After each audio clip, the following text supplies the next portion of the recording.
صلينا الجمعة، يلا بقى نشوف الشباب هياكلوا ايه النهارده.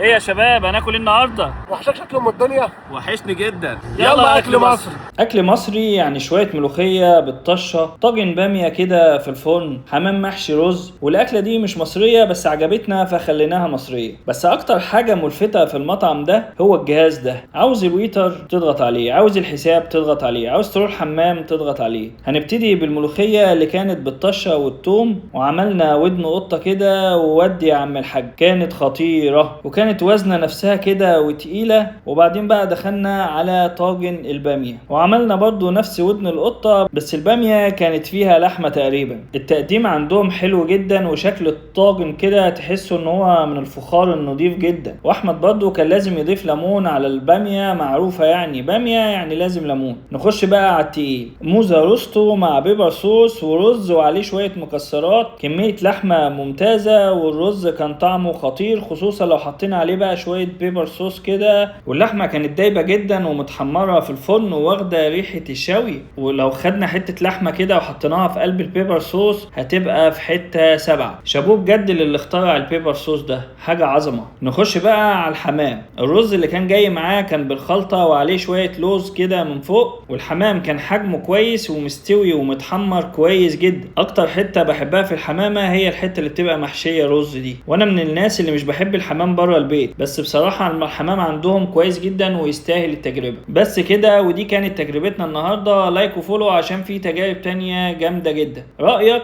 نجرب ايه بكرة؟